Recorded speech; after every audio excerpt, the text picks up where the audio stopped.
Fala pessoal, beleza? Hoje voltando aqui pro Era Nerd TV, a série de vídeos para ajudar todos aqueles que querem trabalhar com jogos, filmes, animação, séries. E hoje vou trazer a primeira entrevista dessa série de vídeos com Bruno Monteiro, um dos maiores animadores brasileiros, já trabalhou em projetos enormes, já chegou a concorrer ao Oscar.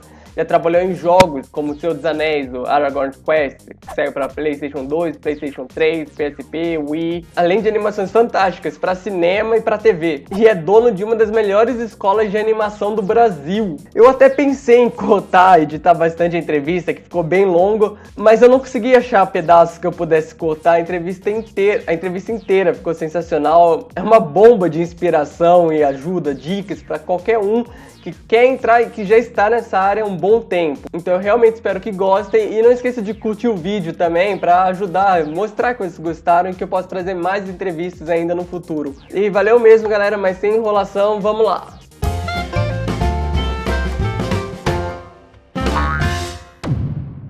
Fala pessoal, beleza? Hoje trazendo aqui o Bruno Monteiro, um grande animador aqui brasileiro, representar, né, a gente.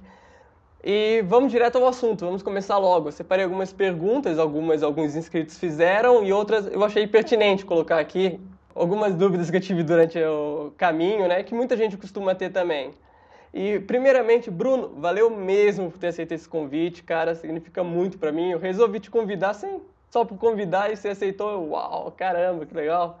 Puta honra você aqui no canal. Valeu mesmo, cara. Não, Rafael, eu tenho que agradecer porque eu acho que o nosso mercado ele é muito colaborativo, né? Então eu acho que quanto mais a gente puder conversar, quanto mais a gente puder trocar ideias, eu acho que todo mundo sai ganhando, sabe? É aquela coisa onde todo mundo aprende, todo mundo ensina junto, né? Então eu acho que dividir, às vezes, algumas experiências de quem já está, no meu caso, estou há muito tempo no mercado, né? Então é legal que às vezes a gente tem muitas questões de medo, de umas sensações, talvez as coisas não deem certo, e aí a gente ouve algumas histórias de sucesso e que o sucesso às vezes ele é construído com muito fracasso, né? Então acho que é sempre legal compartilhar. E sobre isso que você comentou agora, eu vou aproveitar e fazer a primeira pergunta. Cara, Certo. no começo, como foi pra você começar isso daí? Quando, tipo, o que fez você, eu quero entrar nessa área de animação? Que aqui no Brasil a gente não tem muita informação como é. A gente nunca Uhum. vai ver nada na escola durante um fundamental, ensino médio. É uma coisa que se a gente quiser ir, a gente tem que procurar muito por conta própria. Como foi pra você isso daí? Eu jogava basquete, né, durante a minha adolescência, que eu tenho quase 2 metros de altura, né? É um E, grande animador brasileiro exato, mesmo. não tão qualificado, mas é um grande animador. E aí teve eu acabei sofrendo um acidente, eu rompi 2 ligamentos do tornozelo, e aí minha mãe meio que sabia que eu gostava pra caramba de desenhar, desenhava quadrinhos, né? Ficava desenhando, copiando os desenhos da Marvel e tal. E aí ela me colocou num curso de desenho, só que ela não sabia que o curso era de animação, entendeu? Então foi assim, foi muito tipo ao acaso que eu descobri a animação. Eu gostava muito de desenhar, né? Passava tipo, assim, na escola, como você falou, tipo, nossa, ficava desenhando na aula o tempo inteiro, fazia a capa de fichário para as meninas da classe, né? Aquela coisa assim, tipo, mas assim, eu nunca tinha imaginado fazer desenho animado. E aí quando eu entrei no curso, eu achei que era desenho, né? De repente, tipo assim, uma mesa de animação, eu falei, uou, né? Que eu comecei com 2D, né? E aí, tipo, caraca, o que eu faço com essa mesa aqui que gira o vidro, né? Eu achava o máximo isso na época. E aí, aí eu acabei é, me apaixonando, assim, perdidamente por animação. E aí eu, no começo, tudo era caro, né? Assim, até hoje ainda, vários equipamentos são caros e tal. Então eu colocava peças de Lego na mesa de vidro da minha mãe, do jantar, assim, entre o vão do vidro e a madeira, eu colocava pecinhas de Lego para poder colocar as folhas de animação no meio, assim, e o abajur da sala embaixo, para Nossa. poder ficar flipando. Então, o meu começo ele foi bem, assim, exploratório, sabe? Eu fiz o curso com o Haroldo Guimarães, né, da HGN. Ele tinha, acho que ele ainda tem um módulo em Campinas, né, que eu sou de Campinas. Então, assim, eu comecei meio que por acaso, mas eu comecei a me apaixonar, assim, perdidamente por animação. Tá, e pegando o ritmo dessa daí, como se transformou isso, essa paixão, em trabalho, para entrar no mercado, cara? Isso é uma coisa que afasta muita gente de Sim, tentar. sim. Assim, eu dei a sorte, né, de que o Haroldo, ele tinha um estúdio, né, ele tem HGN, né, que é o estúdio que ele faz animação, e aí ele acabou gostando do meu trabalho, né, dos meus exercícios, e ele começou a me dar algumas cenas para fazer intervalação, né, e cleanup, que é uma ferramenta do 2D para você passar limpo o desenho do animador e intervalar, né, os desenhos. Então era tipo o Graph Editor, né, do 2D. Que às vezes tem gente que não conhece, né, o que é uma animação 2D, né, assim como processo. Então se dava errado, o animador xingava o intervalador, né, eu sou o Graph Editor, né. E, então assim, eu comecei a fazer esses trabalhos com ele, né, e eu tinha 15 anos, então vai fazer 20 anos ano que vem que eu estou trabalhando com animação.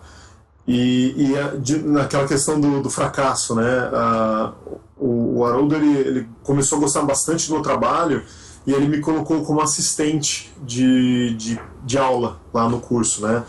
Porque chegou um momento que meus pais ficaram muito sem dinheiro, ele não tinha como pagar o curso, e aí eu conversei com o Haroldo, né, para poder me ajudar, né? Eu queria muito continuar. Ele via que, tipo, eu levava para casa e ficava estudando, passava madrugada desenhando, tipo, uma loucura, assim, sabe? Era jogar Warcraft 2, olha como eu sou velho, né? Warcraft 2, jogar Warcraft 2 e ficar animando. Então eu passava, tipo, madrugadas, assim, focado em desenhar e tal. E aí ele, vendo essa minha vontade, ele me ofereceu para eu fazer o curso, mas ao mesmo tempo eu trabalhar com ele, fazendo assistência, né, nas aulas. Só que ele dava aula de desenho animado e de desenho de corpo, né, de figura humana. E aí eu lembro que eu estava fazendo as assistências e às vezes o meu desenho, que eu ia chegar pro aluno e falar, tenta fazer assim, tal, era pior do que o desenho do aluno. Eu tinha uma defasagem muito grande ainda de anatomia e tal. E aí, depois de um tempo, o Haroldo virou para mim e falou assim, olha, não tá dando certo, eu quero que você só foque nos alunos de animação, não mexa mais nos alunos de figura humana. E para mim aquilo foi, nossa, foi uma bomba, assim, né? Mas eu sempre olhei para os desafios, né, da vida, assim, muito como uma questão de barreiras a serem vencidas, sabe? Eu vou falar depois de medo, porque o medo é uma coisa super importante, né? Mas nesse momento, assim, eu não tinha que pagar conta, não tinha que fazer nada, então, tipo, para mim foi um desafio. E aí eu tinha lá em Campinas tinha um outro curso muito legal, que é o do Paulo Branco, que é um caricaturista fantástico, assim, o Dálcio, aquele ilustrador e chargista, tipo, famoso, começou lá. Muitos artistas começam lá com o Paulo. E aí eu fui fazer o curso dele, que na época era um curso, assim, preço bem justo. E aí eu foquei totalmente lá a questão de estudo de anatomia. E aí comprei livros e tal, fiquei estudando em casa. E aí um dia o Haroldo viu eu corrigindo um trabalho de um aluno e ele viu a qualidade que estava começando a aparecer. E aí ele, tipo, me aceitou de volta a dar aula, né, de figura humana. Então ali eu já tive a primeira sensação, o primeiro gosto na boca, né, do que é, tipo, tomar não na cara, né. E depois dali foi um zilhão até hoje, assim, sabe? Isso é uma área que a gente sempre vai ouvir isso, né, cara? Exato, Sempre trabalha exato. com um diretor, sempre tem alguém acima ali, um cliente, né? É. E essa pergunta, na verdade, eu não estava nem planejando, mas pelo que você falou, eu achei interessante. Você até o momento trabalhou com animação 2D, e eu vejo muita gente comentando sobre isso, algumas pessoas reclamando da animação, principalmente alguns professores que eu tive, que estão há mais anos ainda no mercado, começaram nas Ah. antigas. E qual foi o problema, como foi o porquê você foi do 2D para o 3D? Foi porque o mercado pedia, foi por curiosidade? Isso é uma coisa É, que muita gente acaba gostando, mas afasta muito animador dos antigos que ele não se adapta. sim, assim, eu tava na época da mudança, né, aí a gente dá um pulão bem grande assim na minha história, né, mas nessa época da mudança eu já estava trabalhando com animação 2D, assim, fazendo longa-metragem, né, então eu tinha feito o Brandon e o Segredo de Kells, livro de Kells, que concorreu ao Oscar, que é um filme irlandês, tinha feito o Friends Forever, que é um filme alemão, tinha feito já o Asterix, os Vikings, animado. Já tinha, tipo, feito, acho que tinha mais um ou dois filmes, Bilhete Duvidoso, da Espanha. Então, assim, já tava com um hall bem legal de filmes 2D já feitos. E aí a gente, no estúdio que eu tava trabalhando, a gente tava com um projeto da Disney para fazer o curta-metragem, o longa-metragem da Tinkerbell, da Sininho, né? Que ia ser em 2D. Então a Disney tinha mandado pra gente 2 testes de animação. Então eu fui responsável por fazer o teste de animação, que era animar as 3 fadas, mas era da Bela Adormecida o teste, era a Fauna, Flora e a Primavera, né? E aí eu fiz as 3, animei as 3, aí tipo, os caras gostaram do nosso trabalho e a gente estava pronto para fechar o contrato. E foi bem na época que o John Lasseter, que a Disney comprou a Pixar, o John Lasseter entrou como diretor criativo da Disney e ele cancelou todos os projetos 2Ds. Os andamentos das continuidades, daqueles direto para DVD, né? Que a Disney começou a fazer um monte desses, né? Cinderela 1, 2, 3, 4, 5, 6, 7, né? Tipo, não parava de ver filme. E então a gente estava nessa pegada e de repente, cara, de uma hora para outra, secou, assim, sabe? Tipo, e foi um movimento muito agressivo no mercado, assim, sabe? Todo mundo meio que começou a parar de produzir 2D. E aí, nessa época, meus pais tinham se separado já há muitos anos, e aí o meu padrasto, a gente estava conversando, o Brown, né, que é o meu padrasto, eu chamo ele de pai do coração, né, que é um cara que eu tenho uma admiração e um amor muito grande por ele. A gente estava numa mesa, tava conversando no almoço, e eu estava falando para ele as coisas que estavam acontecendo.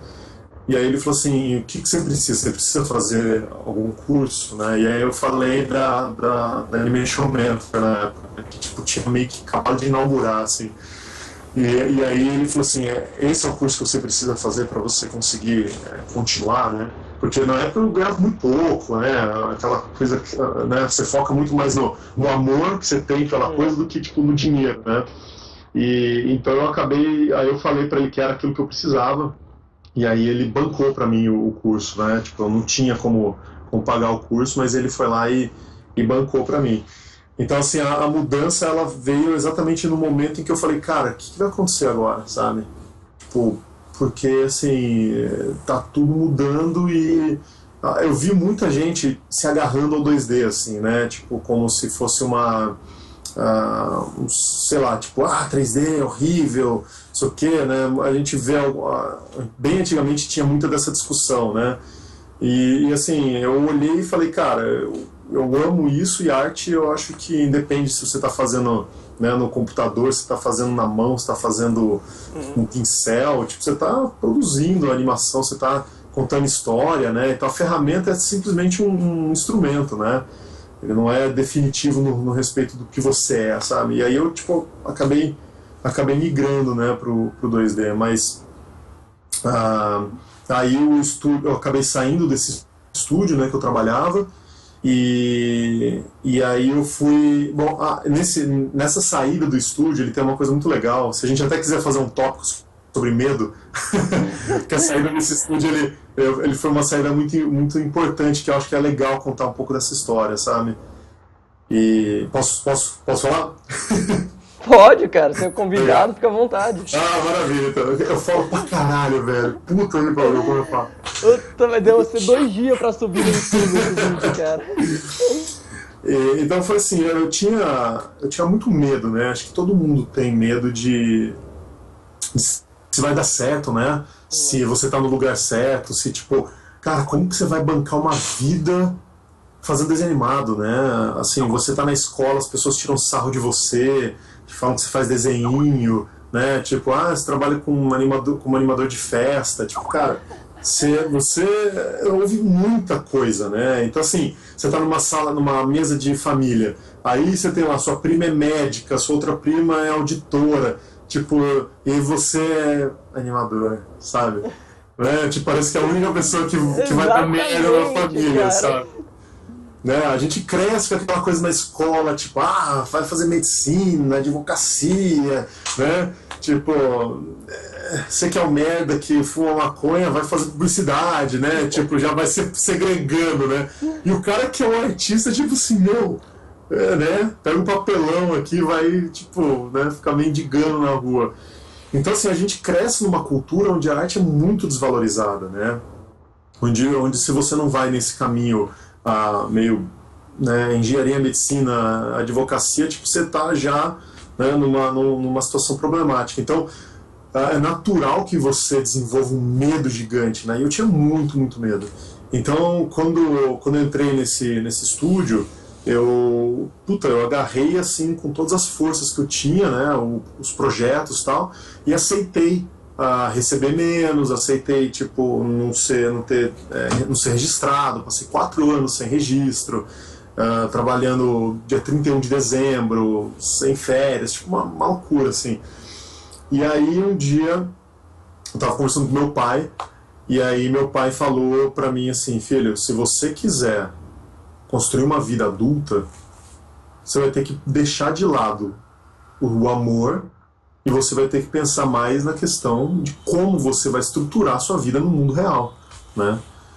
E aquilo foi realmente assim um grande choque de realidade, né? Porque eu percebi que eu precisava aliar aquilo que eu amava e fazer aquilo capitalizar, né? Precisava fazer aquilo dar certo, entendeu? Precisava, tipo, tirar dinheiro daquilo, né? Então, assim, a gente às vezes vê meio que o medo daquela coisa de falar assim: eu sou artista comercial, né? Tipo, se a gente não pensar que nós somos artistas comerciais, e quem são os artistas comerciais? Você pega Michelangelo, Leonardo da Vinci, né? Tipo, Botticelli, todo mundo era patrocinado por alguém. Eles precisavam ganhar a vida, né? Então ninguém esculpia a arte ou pintava porque, né, era tudo comissão, né? Leonardo da Vinci, tipo, ganhava o dinheiro dele comissionado. A família Médici lá pagava para ele. Então, assim, todo artista ganha dinheiro, né? O Salvador Dalí, né, foi acusado pra caramba pelos surrealistas, né? Porque o cara sabia se vender como ninguém, né? O cara era um monstro de marketing pessoal, né?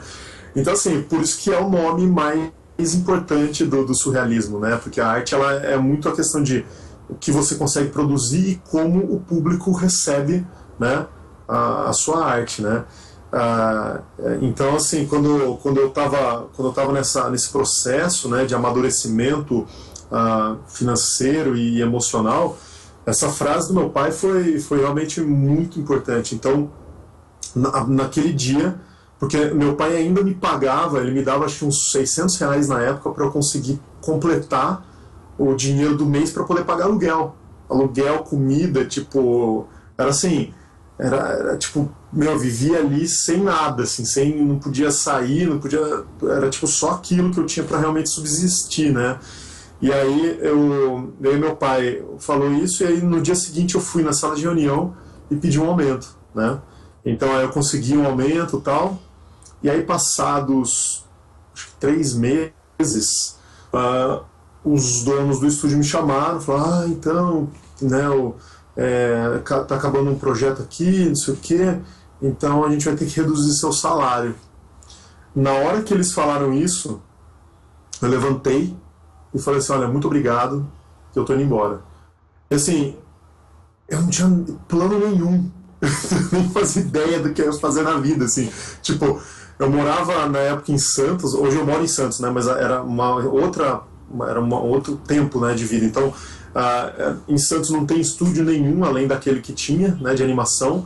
Eu não tinha dinheiro guardado nenhum, porque eu não conseguia guardar dinheiro, né, não tinha essa possibilidade. Então, assim, quando eu pedi demissão, eu tive que abandonar o apartamento, eu tive que devolver tudo, tipo, e assim, o que eu ia fazer da vida? Foi uma loucura. Então, mas naquela hora eu tive que decidir se eu ia aceitar, né, que tipo fosse atropelado pelo estúdio, ou se eu lutaria pelo artista que eu sou e pelo profissional que eu deveria ser, né?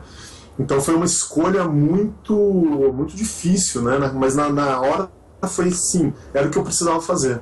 E aí eu consegui um trabalho no Daniel Messias em São Paulo. Era para fazer animação 3D, era um mês de trabalho. Então, assim, eu fui morar na casa de uma amiga minha, a Ana Cunha, que foi, tipo, fantástica, assim, me abrigou, tipo, foi, assim, uma pessoa super importante num momento super difícil para mim, porque eu não tinha, realmente não tinha nada. Só tinha meu computador e minha mesa 2D, né? Então eu levei o meu computador e minha mesa de animação lá para casa dela, e aí eu ficava fazendo freela de animação 2D na madrugada, aí eu demorava umas 2 horas e meia para chegar no estúdio, né? Trabalhava, voltava para casa dela, umas 2 horas e meia, fazia freela de animação, aí dava umas 2 da manhã, eu começava a fazer os exercícios da Animation Mentor, aí dava umas 3h30, 4 horas da manhã eu dormia, 5h30 eu acordava para ir de novo para o Daniel Messias. Então eu passei um mês assim de vida, tipo, dormindo 1 hora e meia por dia mais ou menos, e comendo, almoçando todo dia um pão de queijo e um guaraná, para não gastar dinheiro. E no jantar eu comprava saco de granola e banana para comer com leite. Então era uma maneira de eu conseguir economizar dinheiro, né? E eu lembro de todo dia eu sentar no ônibus e eu pensar, tipo assim, eu sentia tipo um frio na barriga que tipo me dominava, assim, que era um medo, tipo, cara, o que eu vou fazer quando acabar esse projeto, esse freela? O que vai ser da minha vida? O que vai acontecer? Porque eu fui para São Paulo, não conhecia ninguém em São Paulo, não tinha estúdios ali e tal, né? Então, assim, que me conheciam, né? Então eu tava desesperado de medo. E aí é aquela hora que você fala assim, tá, ou eu me entrego, né? Ou, sei lá, vou voltar a morar na casa da minha mãe, vou, sei lá, tentar outra coisa, vou dar um tempo, vou ver, né?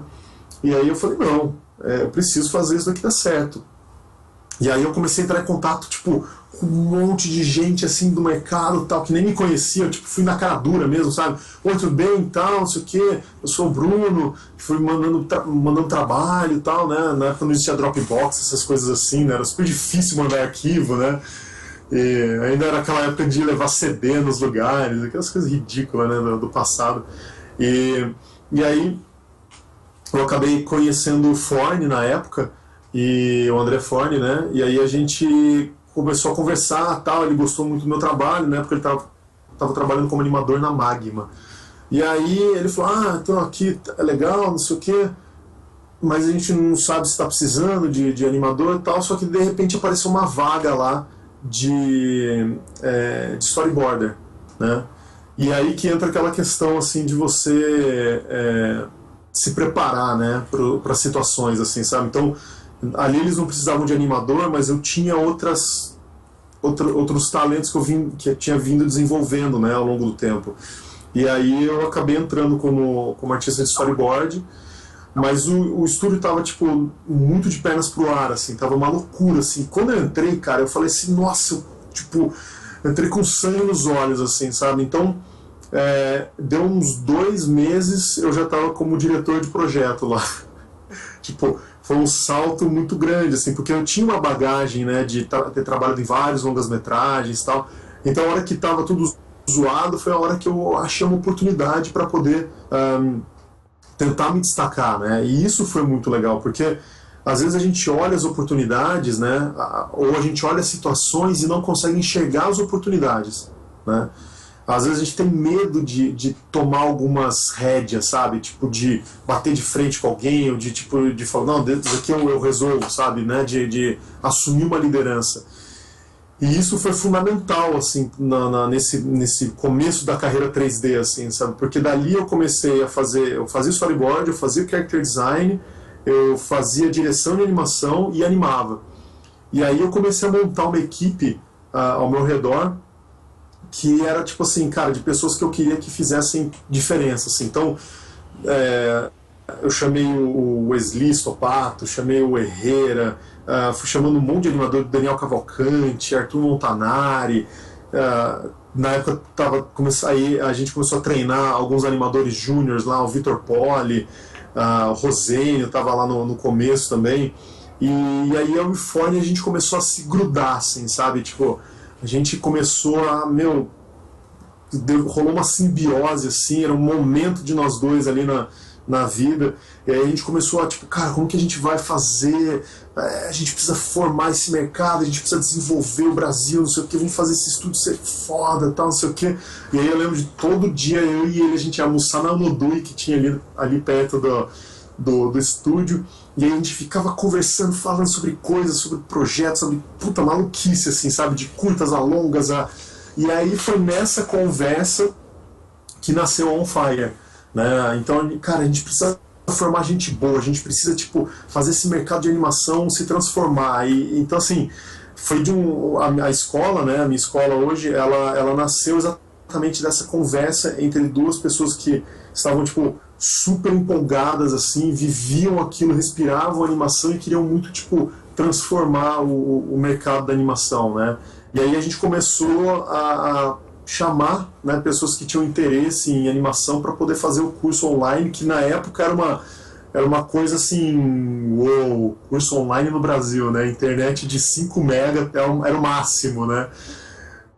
Então era uma loucura, né? Tipo, a gente não tinha estrutura, a gente não tinha rig, a gente não tinha um monte de coisa. Então a gente foi indo muito no tato, assim, tentando descobrir como fazer. Então aquela coisa, sabe? Tipo, tá, ninguém ainda foi por aquele caminho, sabe? Vambora, cara, né? Tipo, vamos ver o que acontece, assim, sabe? Então a gente foi meio que tentando descobrir o que fazer, assim. E aí a gente mantinha o estúdio, né? A gente tava, aí o Forne começou a ir para uma área mais da parte de direção de arte. Então a gente estava com uma defasagem no estúdio de diretor de arte. Ele meio que também assumiu esse ponto. Foi ali a grande mudança da carreira dele, né? Que ele começou a deixar a parte de animação mesmo para trás, né? E eu comecei a pegar mais a parte de animação mesmo, né? Então a gente foi cada um dominando mais uma área. E aí a gente começou a ver que onde a gente estava já não estava muito mais puxando a gente, né? Então uma vez que você está muito motivado, né? Uma vez que você... Acho que não é nem motivação, né? Porque motivação ela não serve para muita coisa, né? Nossa, desculpa, eu fico indo tipo uns ganchos de assunto. Mas eu acho que motivação ela serve para muito pouco, né, cara? Porque a motivação ela te dá vontade de fazer tipo em 20 minutos ou até alguém postar algum vídeo de cachorro bonitinho no Facebook, né? E aí acaba a motivação, aí você vai procrastinar de novo, né?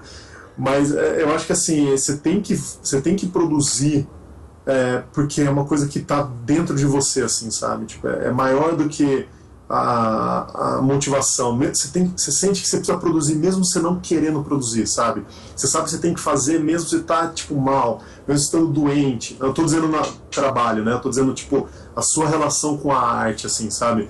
Você tem que tipo olhar para aquilo e falar, cara, essa é a expressão máxima de quem eu sou como pessoa, sabe? Então eu vejo muito essa questão da arte ela ser uma representação de quem você é por dentro, sabe? E, então, assim, e aí a gente tipo, começou a questionar muito o que estava acontecendo ali, a gente já não estava vendo muito um futuro. E aí, na época, quando eu saí lá daquele estúdio, né, eu estava trabalhando eu era sênior, né, animador sênior do filme Amor e Fúria, né, uma história de Amor e Fúria. E aí eu saí daquele estúdio, o filme estava capengando muito na época, muitos problemas de estruturação do estúdio, um monte de coisa que não estava certo. E aí eu liguei para o diretor do filme, né, que era o Luiz Bolognese. E aí ele falou, Luiz, tudo bem? Como é que você tá? Tal. Aí a gente começou a conversar do filme, ele falou, putz, cara, as coisas não estão indo bem, o filme tá travado, tá difícil de sair, tô super preocupado, tal. O Luiz na época, tipo, ele já tinha penhorado a casa para fazer o filme acontecer, era um cara, tipo, visionário, assim, sabe? Um cara artista, tipo, o sonho dele era realmente fazer aquele filme dar certo. Aí a gente tava no telefone e eu falei assim, Luiz, por que a gente não abre o estúdio então e faz o filme? Aí ele falou assim, Bruno, de todas as ideias mais loucas e absurdas, essa é a maior de todas. Me dá 10 minutos que eu já te ligo. Aí eu voltei, eu tava na garagem, eu subi, fui pra mesa do Forne e falei, cara, vamos fazer o Amor e Fúria, eu vou trazer o Amor e Fúria pra cá. Ele falou assim, não, vamos fazer nosso estúdio. Aí eu falei, Beleza. Aí eu liguei pro Luiz e falei, Luiz, então, aqui nesse estúdio que eu tô, acho que não vai dar certo, cara. Eu acho que a gente vai ter que fazer uma coisa do zero. Aí ele falou assim, eu acabei de falar com o Caio Gulani, que era o produtor do filme, né? O Gulani Filmes estava por trás do filme. Ele falou assim, então a gente vai ter uma reunião amanhã na Starbucks, lá acho que da Faria Lima, não lembro qual que foi. E aí fui eu e Forne, né? Dois moleques assim, tipo, vamos lá, vamos ver o que acontece, né? E aí a gente sentou na mesa de reunião, então eu, o Forne, o Luiz Bolognese e o Caio Gulani. E aí a gente falou, olha, para fazer o filme vai ser isso, a gente precisa disso, a gente não tem estúdio, então a gente precisa montar um estúdio e tal. Aí o Caio Gulani falou assim, tá bom, então vamos montar um estúdio para vocês. Eu não conheço vocês, o Luiz conhece você, Bruno, então ele tem uma enorme consideração por você, então a gente vai fazer isso dar certo. Aí tipo, eu olhei pro Forne e falei assim, a gente virou dono de estúdio. De um dia pra noite. De um dia pro outro. Foi insano, cara. E aí a gente montou uma casinha super legal ali perto do estúdio da Buriti, que era perto ali da USP. E aí eu chamei todos os meus amigos que trabalhavam com 2D comigo, né, na época. Então eu meio que voltei pro 2D, né. Então aí eu falei, gente, tô com um projeto aqui, o projeto é de tantos meses, não tenho garantias de que a gente vá ter outros projetos mais pra frente, mas eu gostaria muito de contar com vocês, tal. Cara, todo mundo topou. Todas as pessoas que eu precisava toparam, vieram, a gente fez o filme, tipo, dar certo, foi incrível, assim, foi maravilhoso. Eu trabalhava nessa época, acho que umas 16, 18 horas por dia, fazia character design, ajudei na história do filme, fiz storyboard, animatic, animação, direção de animação, supervisão e character posing, né? Tipo, então assim, era loucura, tipo. Então a gente trabalhava, tipo, mas assim, com aquele amor, né? Porque era nosso, sabe? A gente estava fazendo do nosso jeito, do jeito que a gente achava que as coisas tinham que ser, sabe? E também aí na época não dava para ganhar muito dinheiro porque o filme estava todo sem orçamento e tal, né? Então assim, a gente foi também por amor, dava para se manter, né? Mas não dava ali para ganhar dinheiro ainda, né? Aí, terminado o filme, a gente resolveu dar uma investida em outros projetos 3D. E aí a gente pegou um curta, meio que média-metragem, assim, que era o Cauã e a Lenda das Águas, que era do estúdio que a gente trabalhava. Os caras gostavam pra caramba do nosso trabalho, e eles chamaram a gente para continuar os projetos.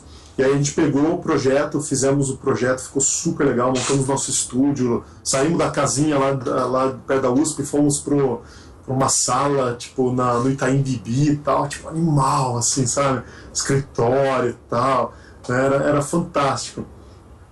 E aí, tipo, cara, a gente tava realizando o sonho, assim, sabe? Eu pensava assim, depois de todos os anos sofrendo igual um desgraçado, sem dinheiro e tal, agora era a hora das coisas acontecerem.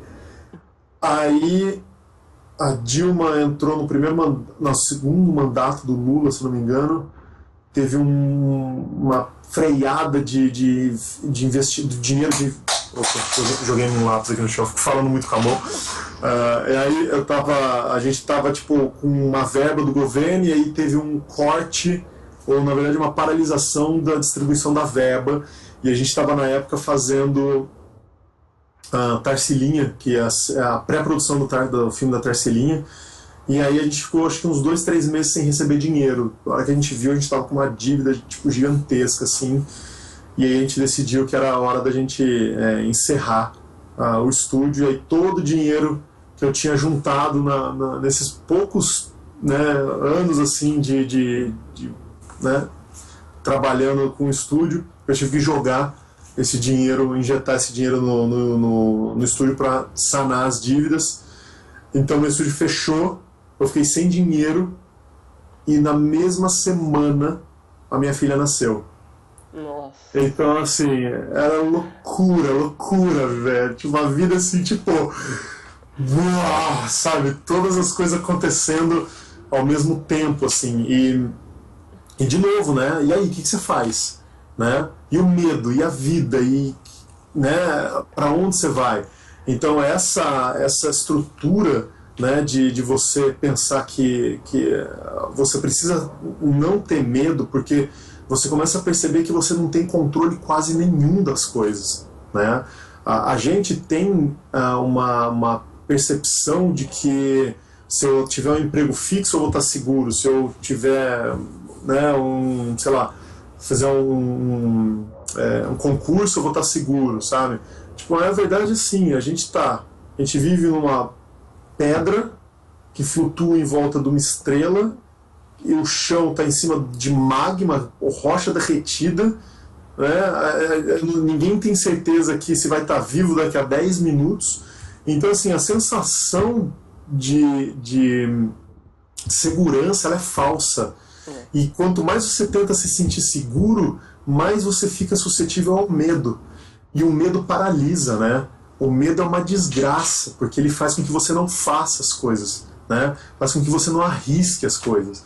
E esse acho que é o grande problema, assim, que eu vejo. Tipo, a gente tem medo das coisas, né? Então, aquilo parece muito difícil, eu vou ter que arriscar muita coisa, então acho que eu não vou tentar isso, sabe? Porque eu tenho medo de tentar, né?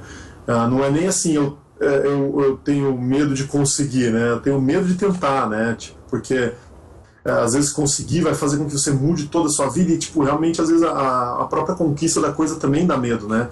Então, a gente fica pensando muito mais nas questões das coisas que podem dar errado, quando a gente tem que pensar assim, a gente não tem certeza de nada, sabe? Enquanto a gente está aqui pensando, tipo, sei lá, a gente vai ser atropelado por um ônibus, assim, sabe? A última coisa que você está pensando na sua vida, na hora que você está atravessando a rua, você está pensando em problemas, você está pensando na mulher, você está pensando, né? E a vida vem e te mostra que você não tem controle nenhum. Então, acho que quando a gente percebe que a gente não tem controle algum das coisas, a primeira coisa que eu fiz depois que meu estúdio fechou foi eu desistir de fazer planos. Eu tinha todos os planos da vida traçados, assim, o que eu queria fazer, tal. E quando, tipo, tudo isso aconteceu, eu percebi que eu não tinha capacidade nenhuma de fazer planos, porque planos eles iriam ser frustrados, quer eu queira ou não, né? Então, o que eu foquei depois do estúdio? Eu foquei em ser o melhor naquilo que eu poderia fazer. Então, assim, não sei o que eu vou fazer, assim, de onde eu vou estar trabalhando, eu só sei que eu vou focar agora na minha qualidade, porque eu fui percebendo que, assim, eu saía de um lugar, a única coisa que garantia para mim eu conseguir me reposicionar era a qualidade do meu trabalho, né? Então você começa a perceber que se você fala assim, eu tô aqui nesse estúdio, esse estúdio ele produz um projeto meio meia boca, assim, né? Mas, tipo, eu ganho dinheiro, tô aqui fixo, de boa, então eu vou trabalhar. Aí o que você faz? Você fica acomodado com aquele trabalho mediano, e aí um belo dia aquela empresa fecha ou te demite. Aí você volta pro mercado. Aí você volta pro mercado, você tá super abaixo do que o mercado espera. Aí você não tem como conseguir se realocar tão fácil, entendeu? Então, se você foca na sua arte, na sua qualidade como profissional, se você perde o emprego, ou você sai de um job, a sua qualidade consegue muito mais rapidamente te projetar para um próximo trabalho, entendeu?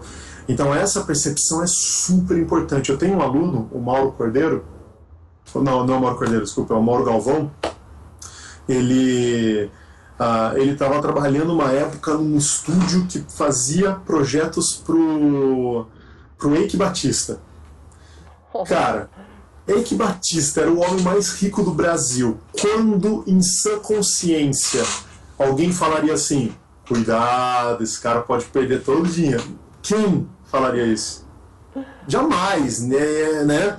Tipo, é mais fácil, sei lá, tipo, vacas voarem do que o Eike Batista perder todo o dinheiro. O que aconteceu? Né? O cara perdeu tudo. O que aconteceu com o estúdio? Fechou. Então, assim, e aí? Né? A segurança ela não existe. Então, assim, você tem que ter o comprometimento, não com o seu trabalho, entre aspas, assim, o trabalho onde você está físico, né? Você tem que ter o comprometimento com a sua qualidade técnica, com o seu lado artístico, entendeu? Então você tem que melhorar sempre. Tá cansado, chegou em casa, você trabalha num lugar que tipo, te exige quase nada, cara, é sua obrigação fazer curso, ou ir para casa e produzir coisas próprias, entendeu? Para você se puxar. Porque a hora da mudança, eventualmente ela vem, né? Veja, por exemplo, a Seagulls Fly. né? O estúdio, assim, que era a boutique do Brasil, né? Tipo, o estúdio que produzia as coisas mais belas, mais fantásticas, tipo, qualidade, tal, tal. Puf, fechou.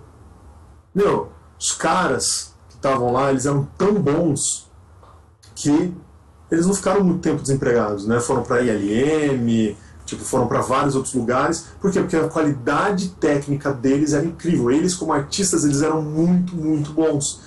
Então eles conseguiram rapidamente se reposicionar. Então acho que isso que é uma coisa muito importante, né? O Picasso, ele falava uma coisa muito boa, né? Que ele falava que como chama? Peraí, como fala? Esqueci a palavra, só a palavra mais importante da frase, né? Que eita. Isso que dá ficar velho, né? Você vai ficando velho e você. Eu lembrava da palavra, eu lembrava do Picasso. Eu lembrei o nome do artista, esqueci a palavra. Mas depois, se eu lembrar, eu falo. Mas essa coisa de você ser pego, né? A inspiração tem que te encontrar trabalhando, né? Essa frase dele. Então, assim, a inspiração, que era a palavra que eu tinha esquecido. Então, assim, você tem que produzir. A gente vive num mercado. Se você assistir, por exemplo, Toy Story 2, ou assistir Toy Story 1, por exemplo, Monstros S.A., hoje, você olha para aquela animação, você fala assim, né? Tipo, datada, sabe? Você olha lá para trás, cara, você compara, por exemplo, Monstros 2 com Monstros 1.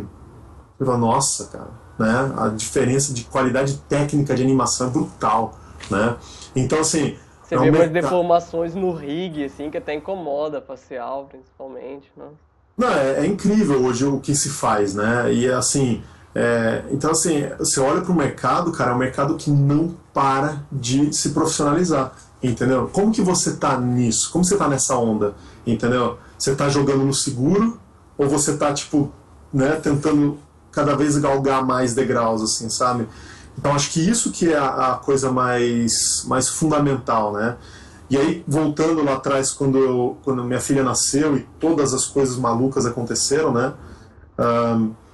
O estúdio fechou e aí foi bem naquela semana que eu consegui também o primeiro trabalho remoto internacional. Eu mandei meu portfólio para a UFX e eles gostaram do meu trabalho e me mandaram um projeto para eu trabalhar para eles. E aí, mesma coisa, você começa tudo de novo, né? Medo, e aí, será que vai dar certo? Tal, não, aí você fala, não, beleza, respira fundo, vamos lá. Aí, era acho que 2 meses para fazer uma cena de 40 segundos, quase. E aí eu tava fazendo a cena, tal, tive vários dias ali, aprovei o blocking, aprovei o refine, né, meio que tipo um blocking plus. Aí fui pra fazer a cena final, né? A cena, tipo, deixar ela toda polidinha, bonitinha. Aí fiquei lá vários dias, tipo, pulindo assim, tipo... Caralho, peguei tudo que eu sabia e apliquei ali, né? Aí mandei pro meu supervisor, e ele gravava vídeos, né, na época, né, pra mim. Aí ele gravou um vídeo falando assim, não dá pra muito olhar a cena como final, porque ela tá meio que ainda num bloco e tal. Cara, quando eu ouvi aquilo, eu congelei, assim, sério.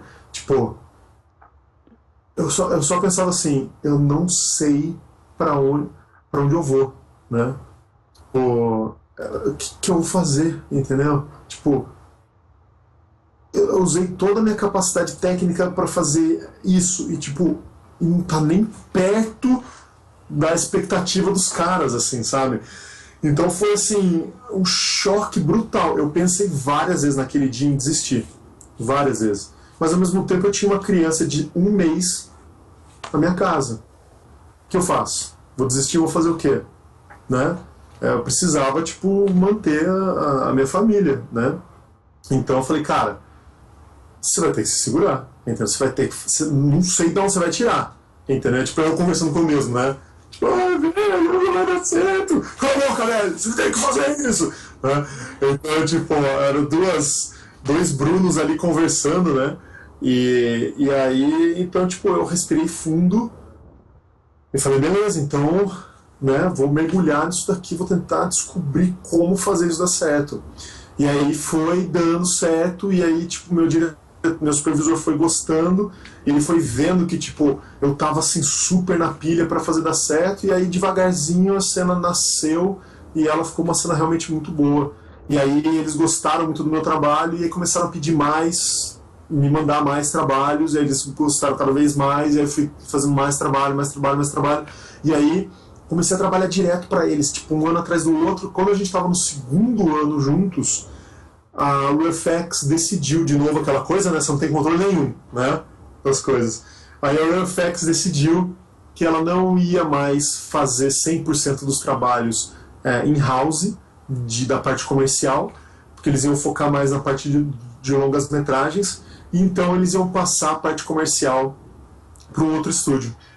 E eu estava nesses projetos e de repente eu perdi.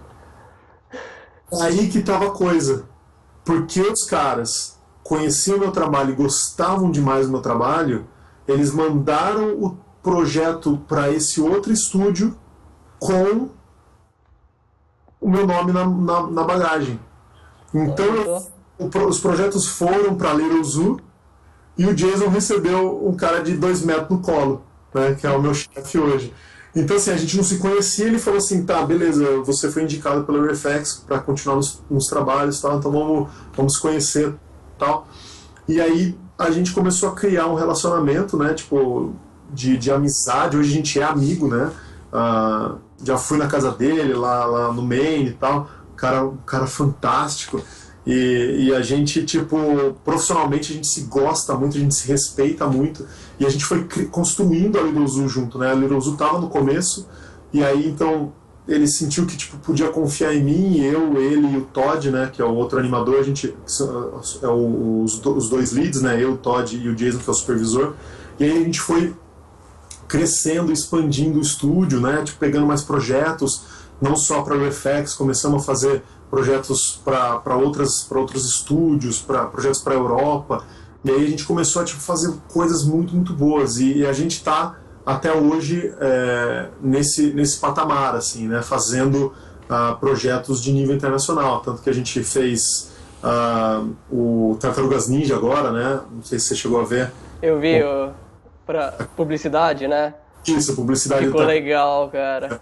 Ficou muito bom. E aquela coisa, né, do medo, por exemplo, também da questão de você arriscar quando você está produzindo, né? Uma coisa que eu sempre faço, eu sempre pego o que a cena precisa para ser feita, e aí eu piro na cena, sabe? Tipo, então, assim, eu sei o que é o núcleo que ela tem que ser feita, e aí eu arrisco para fazer, tipo, uma cena diferente, uma cena nova, assim.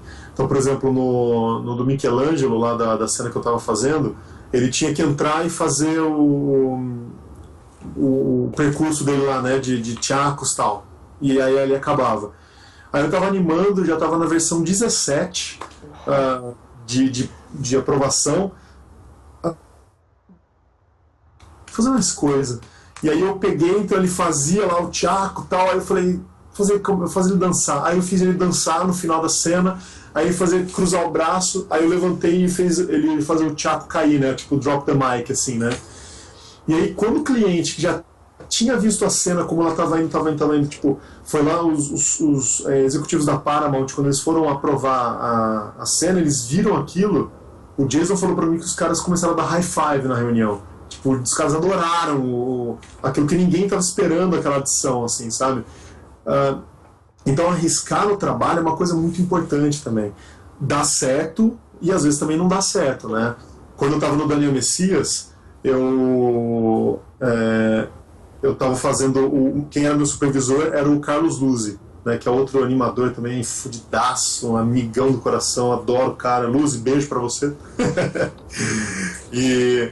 E o Luzzi, ele estava me supervisionando, e o diretor era o próprio Daniel Messias, né? Então era uma cena, era um comercial que eu estava animando ele inteiro. Então a última cena era um monte de crianças correndo, era por uma coisa de livros, então eles estavam cantando e eles iam correndo na direção da câmera, assim, né? Andando, tipo, feliz, cada um com um tipo de walk cycle diferente e tal. E aí tinha um molequinho que meio que ele era um líder, assim, sabe? Em várias outras cenas ele aparecia e tal, não sei o quê. Aí eu falei, pensa, cara, tô ouvindo a música aqui, é tipo meio fanfarra tal, as crianças estão cantando. Esse moleque apareceu várias vezes, então eu vou fazer ele como sendo um maestro. Então ele vem de costas, assim, pulando e, tipo, né, fazendo a mão, assim, com o maestro e tal. E aí ele vira de costas, assim, vira de frente depois e faz uma coisa pra câmera e tal. Aí animei isso inteiro, né?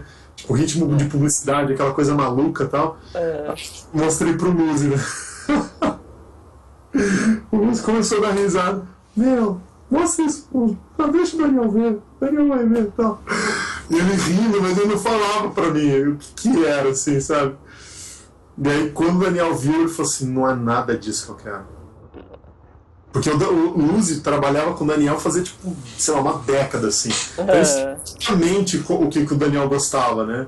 Então, quando eu apresentei lá, o Daniel não gostou, aí eu tive que refazer a cena.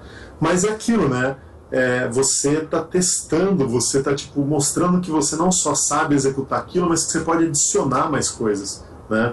Então isso é uma coisa muito bacana, assim, sabe? De quando você tem a chance de poder adicionar e você começa a se transformar como não só uma ferramenta, né? Que vai executar aquilo que o diretor quer, mas você vai colocando possibilidade do diretor confiar em você, falar, tá, esse cara aqui eu sei que tipo, ele vai trazer coisa boa, entendeu? Você sabe que tipo, você vai dar uma cena pro cara e o cara vai pirar e vai fazer uma coisa tipo, interessante. Então, de novo, se arrisca, sabe? Aceita o desafio de talvez tomar um não, sabe? De talvez, tipo, não tá no lugar certo, assim, sabe? Porque são essas coisas que se você consegue, né?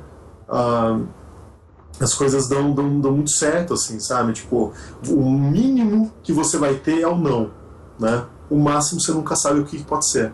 E eu acho que esse máximo que você nunca sabe o que pode ser, que eu acho que é a coisa mais fantástica, assim, sabe, da vida, né? Porque a gente tem que arriscar, né? A gente tem que, tipo, sentir... E eu digo isso realmente, assim, de quem já teve sem casa, né? Não tinha dinheiro pra nada e continuei arriscando, assim, sabe? Porque a gente às vezes fica com medo de sair do seguro, né? Do seguro do trabalho, do seguro da própria estrutura de como você trabalha com a sua animação. Eu vou fazer só o que os caras querem porque eu não quero arranjar problema, sabe? Puta, senão depois eu vou ter que ficar corrigindo, vou ter que passar algumas horas a mais tendo que refazer. Não, o prazo tá uma merda, mesmo vou fazer assim mesmo, foda-se, sabe? Tipo, cara, quando você faz isso, você se sabota, sabe? Você tá jogando contra você mesmo, entendeu? Porque uma vez que o filme tá lançado, você não tem como sentar do lado da pessoa no cinema e falar assim, essa cena, o prazo era uma merda, cara, por isso tá ruim, assim, sabe? Né? Você não tem ideia de como era o rig dessa cena, sabe? Ninguém quer saber, né? Ninguém quer saber, entendeu?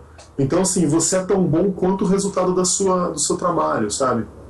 Então, acho que a sua dedicação para com a sua qualidade técnica é fundamental, entendeu? Para que, tipo, você consiga, né, garantir trabalho futuro, sabe? Ou tipo, você está trabalhando com um diretor, por exemplo, eu lembro quando eu fui trabalhar com o Ash Brannon, que ele foi diretor do Surf's Up, né, do Tá Dando Onda, e ele foi co-diretor do Toy Story 2.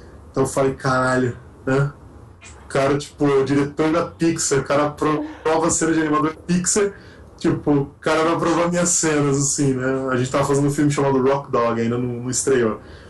E aí teve uma cena lá que dois personagens estavam conversando e tal, e aí um tava trazendo um objeto pro outro, né? São dois personagens cantores e tal. E aí só que um tá usando o outro, assim, sabe? Um é inocente, o outro é todo malicioso, assim. E aí, tipo, ele chega com o microfone, coloca o microfone perto do cara. Aí eu falei, tá, tipo, isso é muito... sei lá, é o beabá, né? Ele vai chegar, parar na frente do cara, ajeitar o microfone e tal, pro cara cantar. Então o que eu fiz? Eu fiz o cara chegando, ele coloca o microfone, ele olha pro cara, assim, vê que o cara tá na posição errada, então em vez de ele arrumar o microfone, eu fiz ele pegando o cara e, tipo, e colocando o cara no lugar certo, assim, sabe? Tipo, isso não tava planejado, isso não era o que tinha que acontecer na cena, sabe? Mas aí quando o Ash Brannon viu, ele adorou isso, sabe?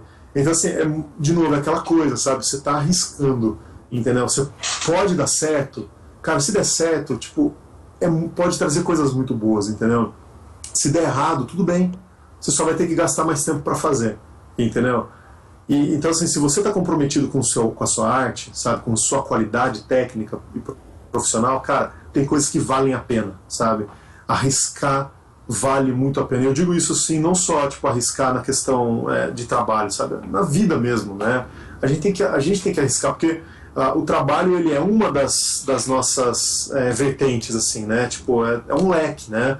É quem você é que determina, tipo, como você vai agir, né, no relacionamento, como você vai agir no trabalho, né, e com a sua própria estrutura artística. Então, assim, a gente tem que ser pessoas que arrisquem mais, sabe? Tipo, você tem que ir atrás dos seus sonhos e às vezes você nem sabe exatamente, mas, cara, seu coração, ele tá, tipo, falando pra você que aquilo ali não é a coisa certa, sabe? Não faz aquilo, entendeu? Tipo, aí você fala, mas eu vou largar meu emprego e, tipo, e eu não sei pra onde eu vou, tal, tipo, tudo bem. Então, o que você vai fazer? Qual que é a sua qualidade técnica? Ela ainda não é boa.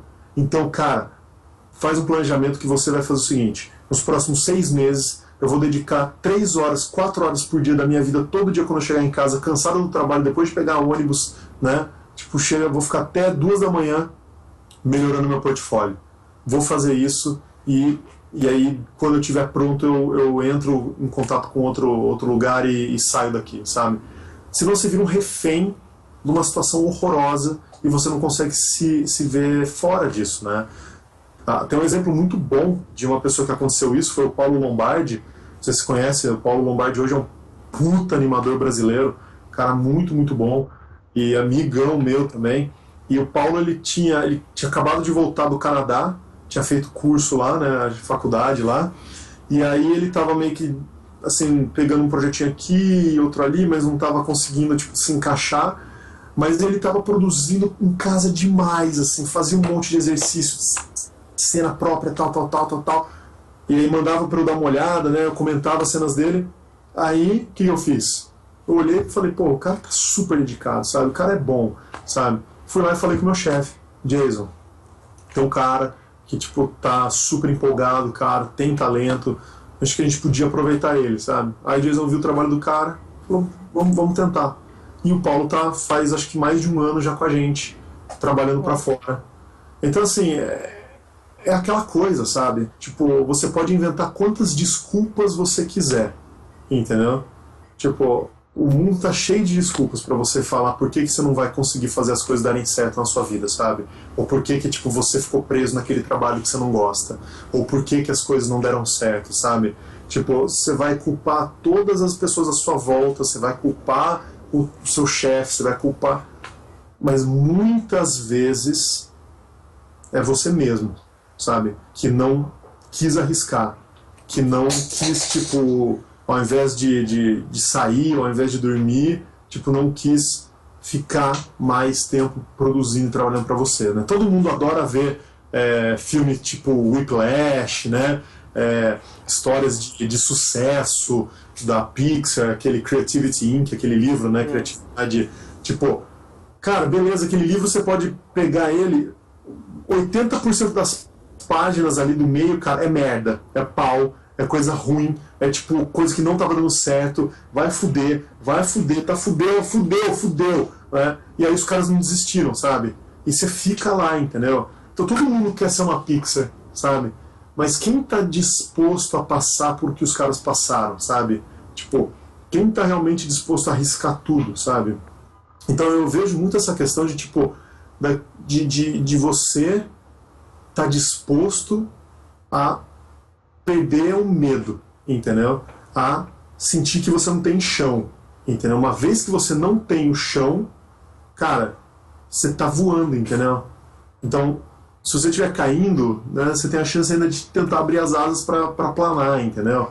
Tipo, a falta da sensação de segurança, ela é assustadora, mas ao mesmo tempo ela é muito libertadora, entendeu? Porque você começa a perceber que você tem um comprometimento com você mesmo e, tipo, e é brutal essa percepção, sabe? E isso vale pra tudo, né? Vale pra namorada, pra namorado, vai namorar, vai casar, vai separar, vai fazer diabo, entendeu? Você tem que, cara, você tem que ter um comprometimento com você, sabe? Com o que faz você ser feliz, o que faz você se sentir completo, entendeu? Tipo, e aí você tem que tomar as rédeas de... Cara, você tem tão poucas coisas que você decide na sua vida, sabe? Tipo, as pequenas coisas, cara, você tem que ter elas sob controle, ou pelo menos tentar, né, gerenciar elas, assim, sabe? Tipo, e deixar o medo pra trás eu acho que é a coisa mais importante, sabe? Isso que você comentou sobre sair da zona de conforto, arriscar, você acabou de me quebrar nisso daí. Você respondeu todas as perguntas que eu separei, cara. Direto, eu não sei nem o que perguntar mais, cara. Eu sou uma metralhadora, cara. Se eu não me paro, eu fico falando assim. Ah, cara. Você gabaritou o roteiro aqui inteiro. Tipo, fiz 2 perguntas pra você. Mas é que eu acho assim, eu passei por muita coisa, assim, sabe? Eu vivi muita mudança, assim, sabe? Tipo, desde a questão, né, do 2D pro 3D, sabe? As escolhas que você faz de carreira, quando você decide sair de um estúdio, quando você decide abrir sua empresa, quando você percebe que a empresa já não está mais viável, quando você decide, tipo, trabalhar para fora, quando você decide, tipo, abrir uma escola que não tem nenhuma igual no mercado, sabe? Tipo, meu, você vai arriscando, entendeu? Você vai, tipo, atirando e você vai tentando fazer o melhor que você pode fazer, sabe? Então eu vejo muito essa questão, eu sempre falo para os meus alunos, né, quando eles entram num curso, eu falo assim, vocês estão colocando aqui, para mim, o sonho de vocês. E mexer com o sonho das pessoas é muito importante, sabe? Então, assim, quando a gente tem um sonho, cara, sabe? Quando a gente... Porque quando eu fui fazer curso, cara, eu colocava exatamente todas as minhas esperanças que dali poderiam nascer coisas frutíferas, sabe? Então, é bem isso, sabe? Tipo, você tá lidando com seus sonhos, com os sonhos das outras pessoas, sabe? Quando você tem um negócio, um estúdio ou uma escola, né? E ao mesmo tempo, tipo, você tem que conseguir lidar com essa questão de, tipo, de como você vai olhar para sua vida, né? E você vai sentir se você tá na posição certa. Não digo, tipo, se eu sou animador sênior, se eu sou pleno, se eu sou diretor de animação, mas, tipo, você tá naquele caminho que você sente que aquilo é verdadeiro, sabe? Parece um pouco autoajuda, né, quando a gente fala isso, sabe? Siga o seu coração, né? Filmes da Disney, né? Tipo... mas eu sinto que, tipo, isso é muito verdadeiro, entendeu? Sabe? Quando você sente que você tá no caminho certo, entendeu? Tipo, tudo fica muito mais produtivo, sabe? Você para de procrastinar, sabe? Você percebe que você tá jogando demais, sabe? Que você tá, tipo, gastando tempo demais com outras coisas. E tudo é um ciclo, né? Teve uma época, por exemplo, que eu fiquei viciadíssimo em League of Legends. E aí eu comecei a, tipo, perceber que eu tava, tipo, jogando muito, eu tava deixando pra muito mais tarde no meu trabalho. E aí eu, cara, começava a dormir, tipo, 5 horas da manhã todo dia, acordava cansado, então eu não queria trabalhar, então eu começava a jogar. E aí, tipo, aí tem que trabalhar, então, tipo, aí fica até tarde.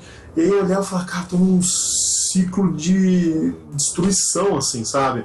Aí você olha e fala, cara, isso tá certo, sabe? Você começa a sentir, sabe? Isso não tá certo. Aí depois você ficava jogando, tipo, 2 horas, assim, você olhava e falava assim, qual era a sensação, sabe? Tipo, porra, né?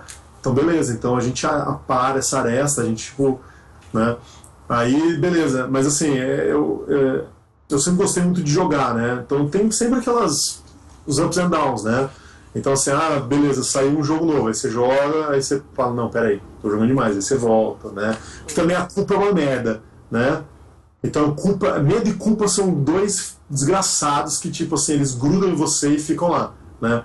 Então culpa, deixa pra lá, entendeu? Tipo, a culpa é excesso de passado, sabe? Você não tem como mudar o que aconteceu, entendeu?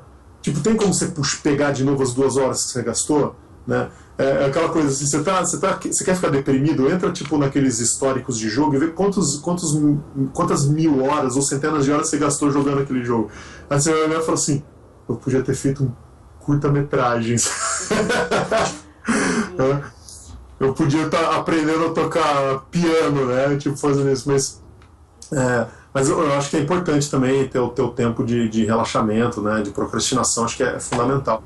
Mas é um pouco disso, assim, sabe? Tipo, quando você sente que tem alguma coisa errada, se você começa a sentir culpa, você para de querer achar o motivo ou para de querer mudar. Porque você gasta tempo se culpando. Puta, cara, eu sou um merda mesmo.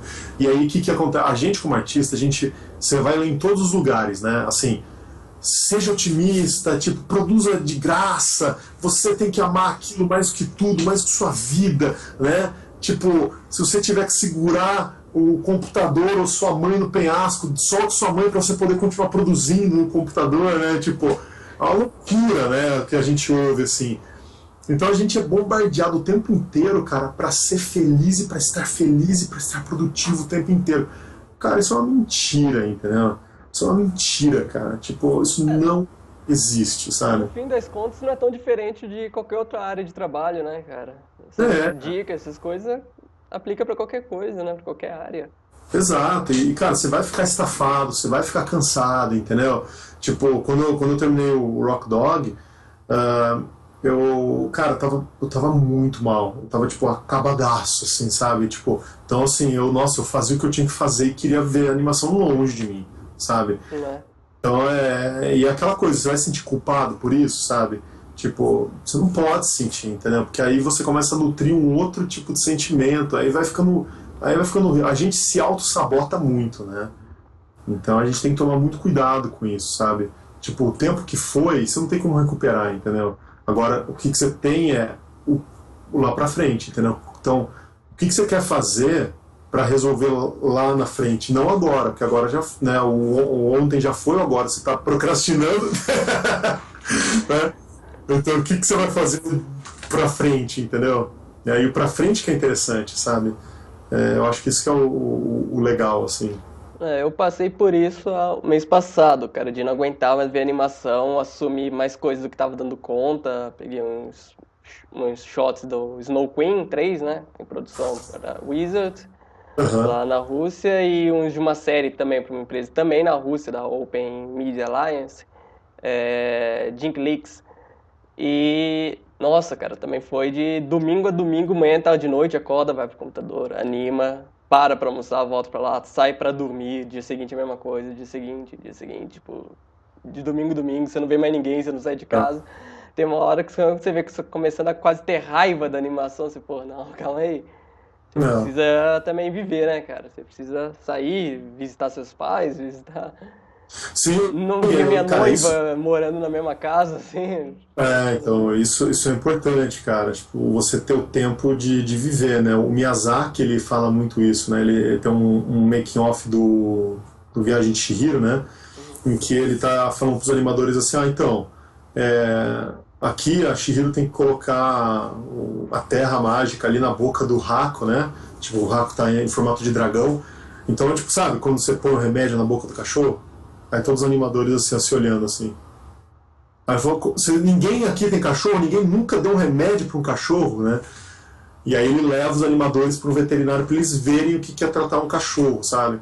E ele fala muito dessa questão, né? Tipo, o animador, ele é uma pessoa que vive a vida, que observa a vida e que traz essa percepção artística dele, da vida, para o trabalho dele. Se você não tiver isso, você não é um artista, né? Um mentor que eu tive também, Michael Kelly, também trabalhou na Disney há muitos anos, DreamWorks, voltou pra Disney, hoje acho que ele estava na Blur, última vez que tive notícias dele. Ele comentou, é complicado um animador que tem que dar vida a algo se o animador não tem a vida. Se ele Não. não sente nada, não vive nada, como ele vai fazer um boneco, um polígono matemático quase ter vida ali, né, cara? Exato, exato, cara.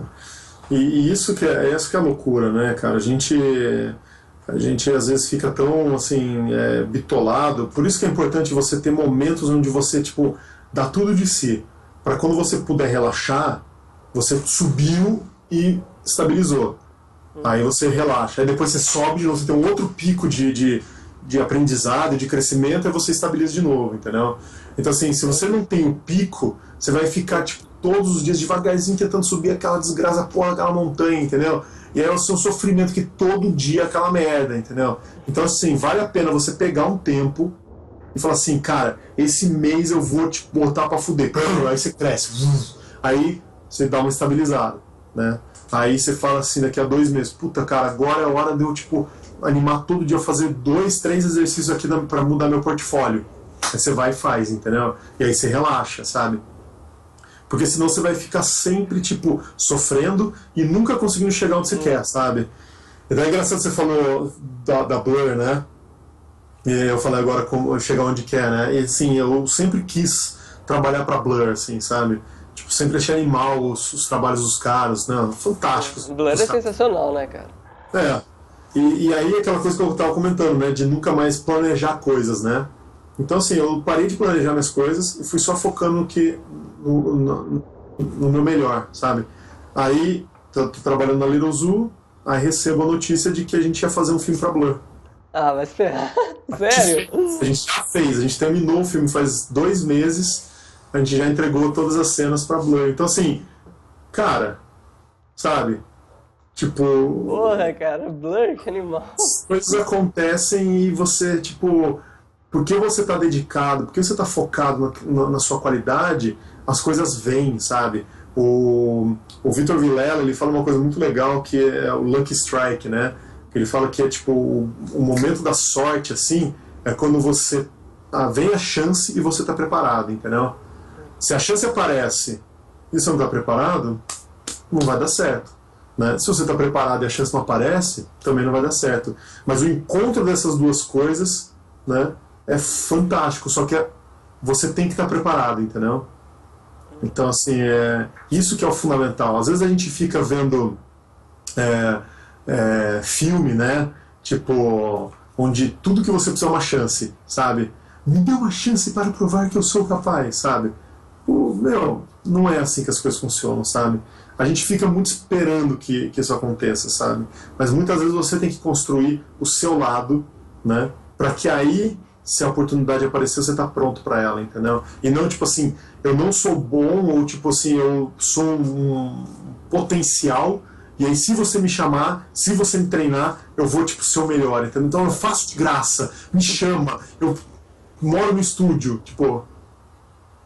Quantas pessoas já devem ter falado isso, né? Pra, tipo, os supervisores de animação da Pixar, da Disney, essas coisas assim, entendeu? Então isso. E se não der certo, parece que você tira a culpa e a responsabilidade de você. Ah, não deu porque ele não me chamou, porque eles não me deram a chance, porque... Exato. Não, tipo, e você nunca assumir a culpa é um problema também. Exato, cara. Exato. O nosso trabalho é um trabalho onde você tem muito meritismo, né? Tipo, meritismo é uma coisa meio difícil da gente falar, né? Mas é uma área onde você, por exemplo, não importa se você é homem, se você é mulher, não importa se você é velho, tipo, ninguém quer saber seu currículo, assim, tipo, olhar papel, sabe? Tipo, o cara tem 30, o cara tem 40, não, tá velho. Meu, o que importa é só demo reel, sabe? E, tipo, e se você entrar num projeto com cena roubada, que já aconteceu várias vezes com a tipo, você não consegue atingir aquele nível do demo reel, beleza, cara, ó, próxima vez você nunca mais entra aqui, entendeu? Então, tipo, você pode enganar as pessoas uma vez, você não engana mais, entendeu? Tipo, então, assim, é uma área muito que, tipo, paga pra ver, entendeu? A sua qualidade, sabe? É verdade. Uau, cara, meu... Não, sério, falou muito mais do que eu tava esperando, foi excelente aqui. Poxa, que Como legal, eu cara. comentei com você pelo Facebook, que a proposta é tentar ajudar, mostrar para as pessoas como funciona, eu não esperava tanta informação aqui, acho que Ah, que bom, valeu cara. mesmo, hein, Brunão? Fico muito feliz, Rafael. Cara, é como eu tava falando, sabe? Eu passei por muita coisa, então é legal poder trazer a história, sabe? Tipo, pra que, tipo, às vezes tem uma pessoa que tá lá fudida, sabe? Tipo, o cara tem medo, ou o cara não quer arriscar, tal, sabe? Tipo, cara, sei lá, né? Assim, crenças à parte, assim, né? Tipo, eu acredito que a gente só tem essa vida aqui, sabe? Então, tipo, meu, faz ela valer a pena, sabe? Né? Então, eu acho que isso é uma coisa muito relevante, assim, sabe? Cara, e muito obrigado pela presença, hein, também, que Imagina, eu que agradeço o convite, Rafael.